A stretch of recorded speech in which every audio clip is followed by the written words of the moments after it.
신약 315페이지 에베소서 4장 31절에 32절의 말씀, 우리 두 절의 말씀이니까 한 목소리로 읽도록 하겠습니다. 31절입니다.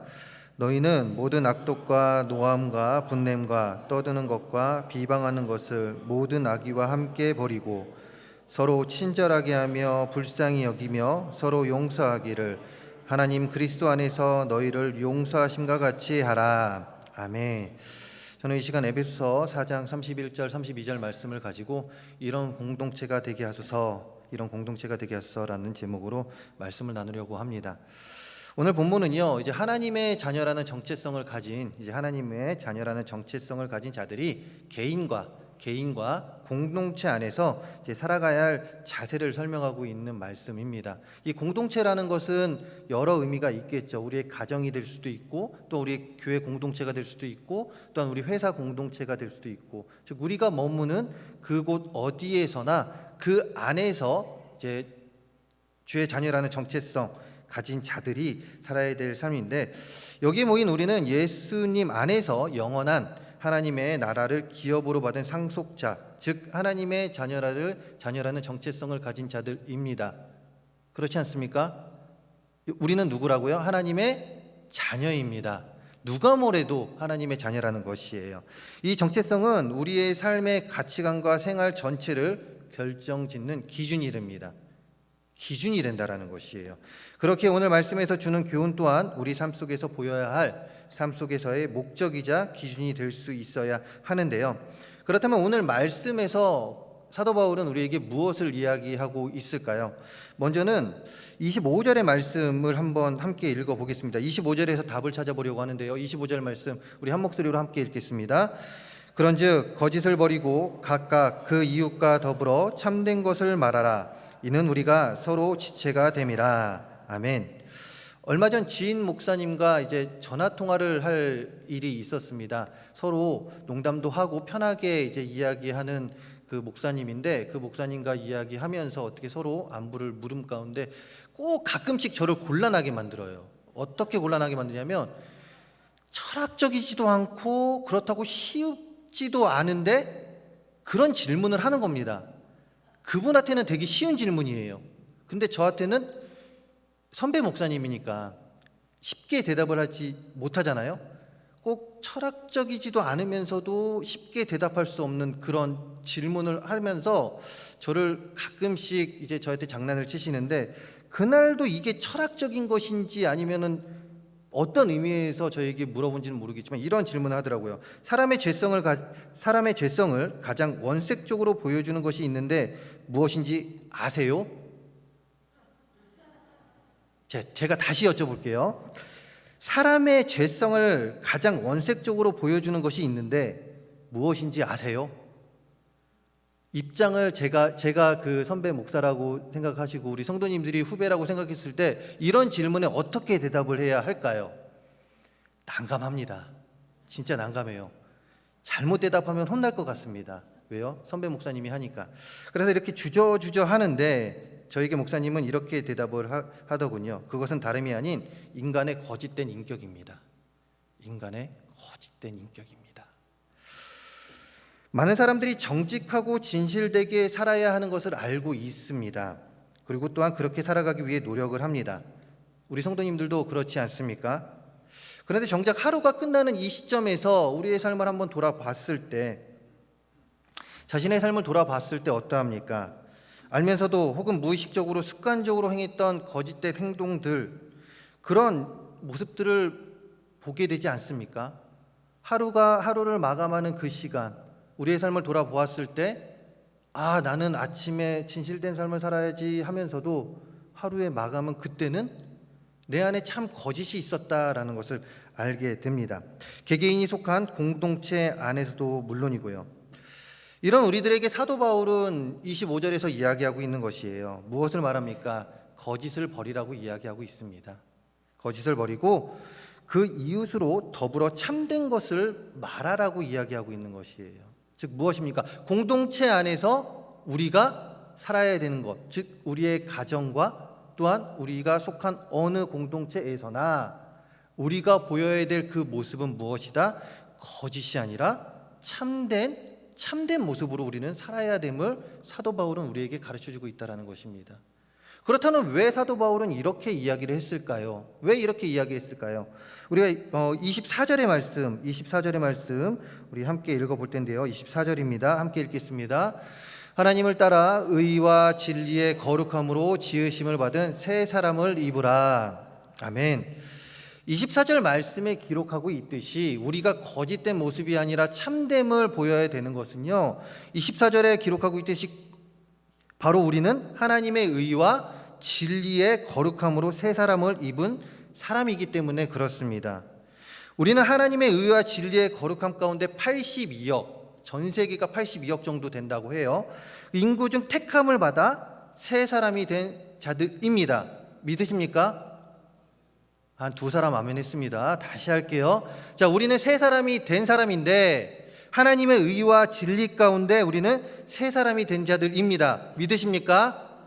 그렇습니다. 우리는 하나님의 의와 그 거룩한 가운데, 진리의 거룩한 가운데 새 사람이 된 자들이에요. 바로 우리들의 모습이다 이것입니다. 그렇다면 여기서 새 사람이 된 우리가 받은 이 하나님의 의와 진리의 거룩함이 무엇이냐 이것인데요. 먼저는 하나님의 의입니다. 로마서 1장 17절 말씀을 한번 볼 텐데요. 우리 함께 읽겠습니다. 시작. 복음에는 하나님의 의가 나타나서 믿음에 이르게 하나니 기록된 바 오직 의인은 믿음으로 말미암아 살리라 함과 같으니라. 아멘. 복음의 핵심이 무엇일까요? 복음의 핵심이 무엇일까요? 네. 복음의 핵심이 무엇일까요? 바로 예수 그리스도입니다. 예수 그리스도라는 거예요. 이런 의미에서 복음에 나타난 하나님의 의는 무엇일까요? 바로 예수 그리스도를 나타내는 말이죠. 하나님께서는 우리를 새롭게 하시기 위하여 자신이 사랑하는 독생자까지도 십자가에 달려 죽게 하셨습니다. 그 십자가의 핏값으로 죄인이었던 우리는 변하게 되는데, 우리의 삶이 변하게 되어서 어떻게 됩니까? 의롭다함을 얻을 수 있는, 의롭다 여김을 받은 자들로 변하게 됩니다. 이것이 얼마나 큰 은혜인지 모르겠어요. 이 은혜 가운데 우리는 새 사람이 되었습니다. 또한 진리의 거룩함입니다. 거룩함이란 단어는요, 다른 데 쓰는 용어가 아닙니다. 바로 하나님께만 쓰는 용어예요. 바로 우리 하나님께만 쓰는 용어 있는데, 그렇기 때문에 하나님을 섬기는 데 사용되는 기구들, 거룩한 물건, 성물이라고 하고요. 또한 하나님을 섬기는 우리를 거룩한 무리, 성도라고 이야기합니다. 거룩함으로 새 사람이 되었다라는 것은요, 이런 의미에서 차별의식을 가지라는 것입니다. 다시 말해 진리의 거룩함으로 새 사람이 된 우리는 세상 사람들과 다른 것이 없는 같은 사람이구나 하는 것이 아니라, 그런 생각을 버리고 하나님께 특별히 택함을 받아 구별된 자가 되었으니, 거룩하다라고 칭함을 받을 수 있는 자가 되었으니, 이것을 기억하고 이에 걸맞는 삶을 살아라는 것이죠. 무엇입니까? 새 사람이 된 자는 예수 그리스도의 그 십자가의 핏값으로 변하게 되었습니다. 그러면서 세상 사람들과는 구별된 자, 거룩한 삶을 살아가야 한다라는 것이죠. 이런 하나님의 의와 진리의 거룩함으로 인하여 우리의 내면이 바뀌어서 새 사람이 된 우리 안에 어찌 거짓이 있을 수 있겠습니까? 우리가 새 사람이 된 것은 하나님의 의와 진리의 거룩함을 떠나서 생각할 수 없기 때문에 우리 안에 거짓이 보이면 안 된다라는 것이에요. 우리들은 공동체 안에서 거짓을 보이는 것이 아니라 25절 하반절에 무엇이라고 기록하고 있습니까? 이웃에게 참된 것을 말하며 살아야 한다라는 것이에요. 우리의 가정에서나 교회 공동체 안에서나 우리의 삶이 머무는 그 어느 공동체 안에서나 우리는 참됨을 말하며 살아야 한다 이것입니다. 왜요? 하나님의 의와 진리의 거룩함으로 새 사람을 입은 자들이 바로 내 옆에 있는 성도님이 아니라 내가 되었기 때문에 그렇습니다. 더하여 사도 바울은 하나님의 의와 진리 가운데 새 사람이 된 사람들이 공동체 안에서 거짓을 말하지 말라고 할 뿐만이 아니라 감정의 문제에 대해서도 어떻게 대처해야 하는지를 가르쳐 주는데요. 26절의 말씀 함께 읽겠습니다. 26절입니다. 분을 내어도 죄를 짓지 말며 해가 지도록 분을 품지 말고. 아멘. 자, 26절의 시작에서 사도 바울은 무엇이라고 이야기합니까? 분을 내어도라고 이야기합니다. 분을 내어도라고 이야기해요. 자, 이 말은 새 사람을 입은 그리스도인이라고 할지라도 화를 낼 수 있음을 말합니다. 우리는 화를 낼 수 있는 사람들이라는 것이에요. 그렇기 때문에 화를 낸다고 해서 우리가 죄책감을 가지지 않았으면 좋겠습니다. 우린 새 사람이 되었어도 화를 낼 수 있습니다. 그러나 단서가 붙습니다. 단서가 붙어요. 어떤 단서다? 바로 죄를 짓지 말며, 25절에 기록하고 있듯이 화를 낼 수 있지만 죄를 짓지 말며입니다. 즉 죄를 짓지 않을 자신이 있다면 화를 내어도 된다라고 사도 바울은 이야기하고 있는 것이에요. 다른 말로 화날 상황에 화를 낼 수 있지만 그것이 죄로 이어지지 않게 하라라고 이야기하고 있는 것이죠. 그런데 이것이 가능할까요? 물론 가능하다고 이야기하시는 분들도 계실 것입니다. 그렇지만 대부분의 사람들이 화가 나면 어떤 행동을 합니까? 하지 말아야 할 말까지 하는 행동을 합니다. 뿐만 아니라 가뜩이나 듣지 못하는 우리의 귀, 가뜩이나 잘 듣지 못하잖아요. 무슨 말입니까? 내 말만 하잖아요. 그렇지 않습니까? 어느 순간 대화하다 보면은 상대방 말은 없어요. 그냥 내 말만 계속하고 있어요. 상대방도 똑같아요. 상대방도 상대방 말만 계속하고 있다라는 것이에요. 그러다 보니 1시간, 2시간 이야기하고 집에 돌아가면 뭐가 남죠? 아무것도 안 남는 게 바로 우리들의 대화 아닙니까? 이렇게 가뜩이나 못 듣는 귀가 더욱더 다치게 된다는 것이에요. 그리고 자신의 이야기를 더욱더 합니다. 자신이 무조건 옳다고 우기고 다른 사람은 무시합니다. 이 외에도 다양한 모습으로 상대방을 공격하죠. 이게 그리스도인의 삶의 모습일까요? 그렇지 않습니다. 이런 모습은 분명히 죄라고 성경은 이야기하고 있어요. 이런 의미에서 대부분의 화는요, 결국 죄로 나아가는 지름길이 된다는 것이에요. 이런 상황 속에서 26절의 말씀, 사도 바울은 이 26절을 통해 우리가 어떻게 살아가라고 하는 것인지 참 이해가 되지 않아요. 어떻게 하라는 것일까요? 사도 바울은 26절에서 말하는 것이 간단합니다. 바로 절제를 이야기하고 있는 것이에요. 사도 바울은 새 사람이 되어도 우리는 사람인지라 화를 낼 수 있는 자임을 분명하게 말합니다. 하지만 새 사람이 된 우리는 화를 내기를 절제하고 좋은 말을 할 수 있는 삶을 살 수 있어야 한다라고 이야기하고 있는 것입니다. 공동체 안에서 다툼은 어디서 나올까요? 바로 서로 다른 생각에서 나오는 것입니다. 서로 다른 생각 속에서 의견 조율이 되지 않으면 서로 자신의 의견이 맞다라고 이야기하면서 분을 내고 싸우게 된다는 것이죠. 예를 들어 부부싸움도 그렇지 않습니까? 왜, 안 해보셔서 모르시나요? 예, 부부싸움. 자, 많이 해보셨죠? 예, 부부싸움 한 번쯤은 해보았을 부부싸움입니다. 부부라고 해서 항상 같은 생각을 가지고 사는 것은 아니잖아요. 어떨 때는 의견 충돌이 납니다. 그럴 때 서로 의견이 다르다고 분을 내면 어떤 일이 벌어집니까? 처음에는 간단하게 해결될 수 있는 그 일이 화를 낸 가운데 그 일은 커지게 되는 것이에요. 그러나 반대로 생각해 볼까요? 서로의 생각이 다름 속에서 생기는 화를 참고 상대방을 이해하며 좋은 말을 하면 어떤 결과가 나올까요? 그것은 그럴 때 다툼이 생기는 것이 아니라 소통이 되는 것입니다. 다툼이 아닌 소통이 됩니다. 그리고 좋은 결과를 이끌어내게 된다 이것이죠. 그렇습니다. 새 사람이 된 우리들이지만 그럼에도 불구하고 어떤 경우에는 화를 낼 수밖에 없습니다. 그러나 이 화냄을 절제하고, 금요일 담임 목사님께서 말씀하셨듯이 화를 내고 비난하기보다는 좋았던 때를 말하고 또한 긍정적인 언어를 할 수 있는 우리 모두가 되기를 간절히 소망합니다. 이때 우리가 속한 공동체 안에서 소통은 이루어지게 될 것이에요. 그 소통은 이루어지면서 어떤 공동체가 될까요? 우리의 가정뿐만이 아니라 우리가 머무는 곳 그 어디서나 더욱더 아름다운 곳으로 변하게 될 것입니다. 누구를 통해서요? 바로 우리를 통해서, 우리의 새 사람이 된 나를 통해서 이렇게 변화가 된다라는 것이죠. 분냄을 조절할 수 있는, 절제할 수 있는 우리 모두가 되기를 바랍니다. 그리고 좋았던 때를 기억하고 좋은 말 할 수 있는 우리 모두가 되기를 바랍니다. 그런데 사도 바울의 가르침은 여기서 멈추지 않고 29절에서도 계속됩니다. 29절의 말씀 함께 읽겠습니다. 29절입니다. 무릇 더러운 말은 너희 입 밖에도 내지 말고 오직 덕을 세우는데 소용되는 대로 선한 말을 하여 듣는 자들에게 은혜를 끼치게 하라. 아멘. 29절의 시작에서 사도 바울은 새 사람은 무엇을 하지 말아야 한다고 이야기하고 있습니까? 바로 더러운 말입니다. 더러운 말. 그렇다면 더러운 말은 무엇일까요? 이 더러운 말이라고 하면은 대부분이 욕을 생각합니다.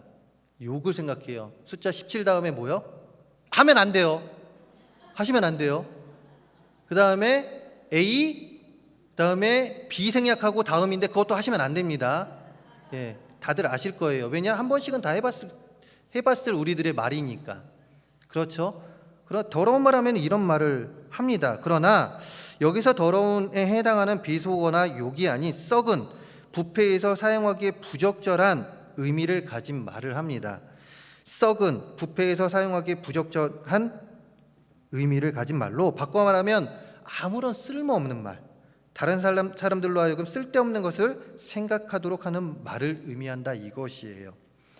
대부분의 사람들의 잠재의식 속에는 말을 조심해야 한다라는 생각을 가지고 있습니다. 대부분이 다 그렇게 갖고 있어요. 그러나 단지 잠재의식 속에서만 습관적으로 이 생각을 가지고 있지, 우리의 삶을 볼 때 어떠합니까? 습관적으로 그냥 내뱉습니다. 생각은 하고 있지만 우리의 삶이 그렇지 않다라는 것이에요. 그냥 내뱉어요. 그러면서 자신이 말한 것에 대하여 상대방이 부정적인 반응을 보일 때면, 말을 스스로가 잘못했지만 그럼에도 불구하고 자신이 무엇을 잘못한지도 모르고 상대방이 부정적인 행동을 보면 어떠합니까? 이것도 이해 못하냐라고 이야기를 합니다. 그러면서 상대방에게 화를 낸다라는 것이에요. 왜 그러지? 내가 뭘 잘못했지 하면서 말입니다. 그러면서 다툼이 일어나고 또한 그 공동체 안에서 싸움이 일어난다라는 것이죠. 그렇게 우리는 어떤 말을 함에 있어서 신중해야 할 뿐만이 아니라 29절에서 기록하고 있듯이 더러운 말, 아무런 쓸모없는 말, 다른 사람들로 하여금 쓸데없는 것을 생각하도록 하는 말을 하지 않는 자들이 될 수 있어야 한다는 것이에요. 특히나 우리의 가정 안에서, 우리의 공동체 안에서, 내가 머무는 그 공동체 안에서 이런 말을 해서는 안 된다라는 것입니다. 그렇게 우리가 해야 할 것은 무엇입니까? 앞에서 말씀드렸듯이 긍정의 말을 할 수 있어야 합니다. 동시에 어떤 말을 함에 있어서도 단순히 우리의 머리로만 생각하는 것이 아니라 잠재의식에서 내가 말을 조심해야지 라고 생각만 하는 것이 아니라 우리의 삶에서 보여줄 수 있어야 된다는 것이에요. 우리의 삶에서 이 잠재의식 속에서 있는 내가 말을 조심해야지 라는 것, 저도 잘하지 못하지만 노력하고 있습니다. 우리는 이런 노력을 해야 한다라는 것입니다. 아무리 친한 관계라고 해도 상대방을 존중하며 상처를 주지 않도록 조심하는 말을 해야 하는 연습을 해야 합니다. 이럴 때 우리의 입술에서는 더러운 말이 나오지 않는다라는 것이에요. 그리고 이 말이 아닌 어떤 말이 나옵니까? 상대방에게 은혜를 끼치는 말을 할 수 있는 우리들이 될 수 있다라는 것입니다. 사도 바울의 가르침처럼 새 사람이 된 우리는 공동체 안에서 거짓을 말하지 않아야 할 것이며, 화를 낼 수 있지만 그것이 죄가 된다라면 참아야 합니다. 죄가 되지 않도록 화를 절제할 수 있어야 합니다.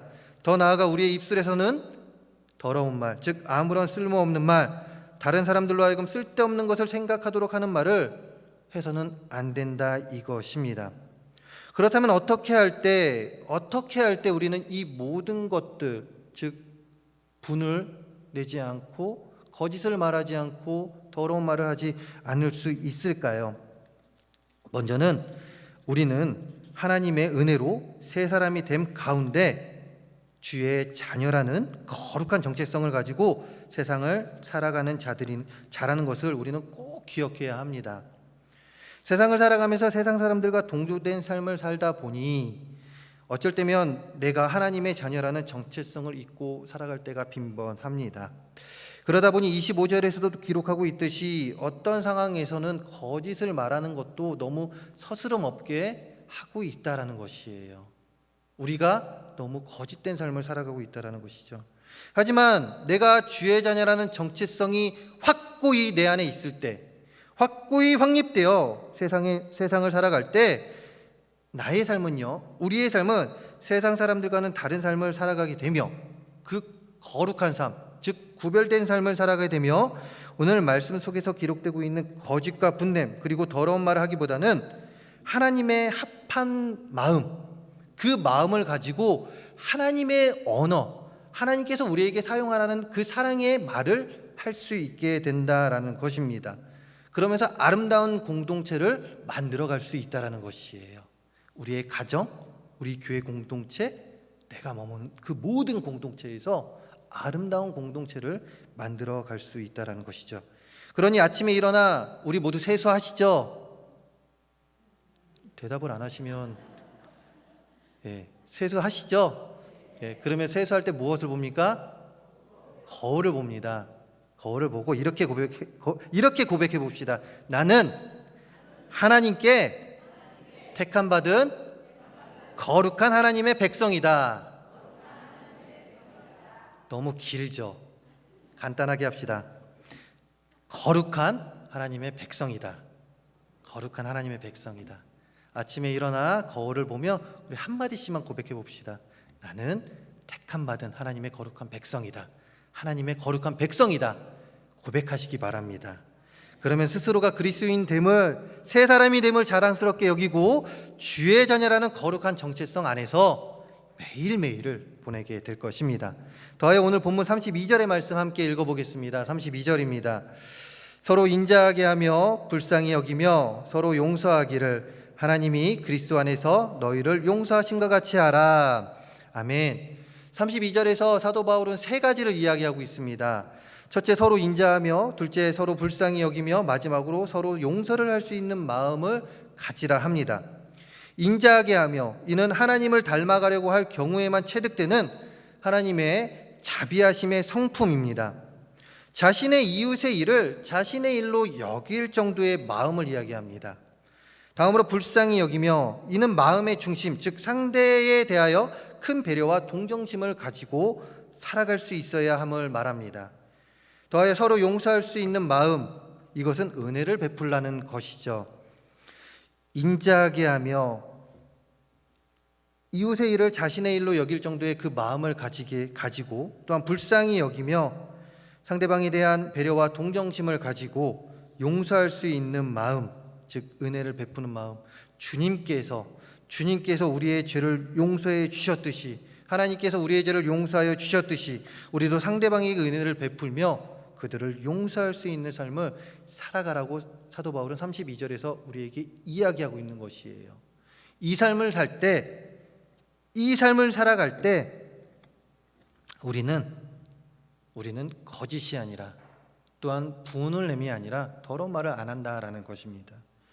상대방을 대함에 있어서 나의 관점으로 그 사람을 볼 때면 어느 순간 나도 모르는 선입견을 가지고 상대방을 대하게 됩니다. 특히나 공동체 안에서 그 선입견을 가지고 상대방을 대할 때면 자신의 행동으로 인하여 다른 사람들조차도 그 사람에 대하여 선입견을 가질 수밖에 없습니다.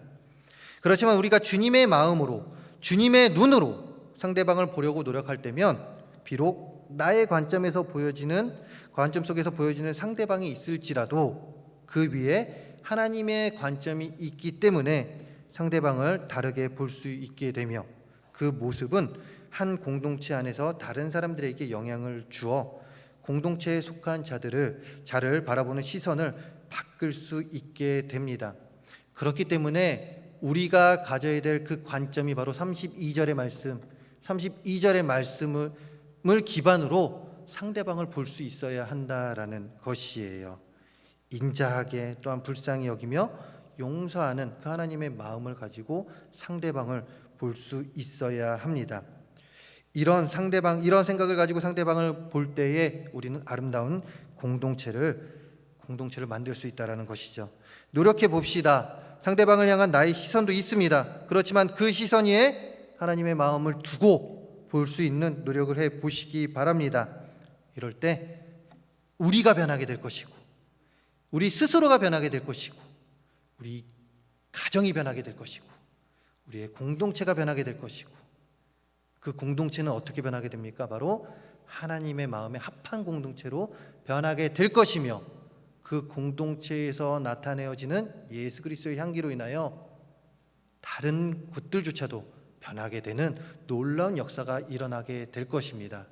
그 축복의 통로의 삶을 살아가는 우리 모두가 되기를 간절히 소망합니다. 말씀을 마무리하려고 합니다. 주 안에 우리는 하나, 모습은 달라도 예수님 한 분만 원하네. 사랑과 선행으로 서로를 격려해 따스함으로 보듬어 가리. 이제 조금 뒤에 함께 찬양할 곡의 가사인데요. 우리의 모습과 생각은 달라도 우리는 예수 그리스도 안에서 하나의 공동체로 모였습니다. 이 안에서 사랑과 선행으로 서로를 격려하고 따스함으로 보듬어 가며 하나님께서 원하시는 공동체를 만들어 가며 또한 하나님 나라의 확장에 앞장서는 공동체를 만들어 갈 그 의무가 바로 우리들에게 있습니다. 그러기 위해서 무엇을 해야 합니까? 바로 오늘 말씀을 기억하시기 바랍니다. 거짓보다는 진실로 화를 참고 서로를 채워줄 수 있는 그리스도인이 되며, 또한 성령께서 근심하시는 나쁜 말들을 모든 악의와 함께 버리고 은혜를 끼치는 그 선한 말로 서로를 위로하고 세워줄 수 있어야 합니다. 이때 우리는 아름다운 공동체, 모범이 되는 공동체를 만들 수 있습니다.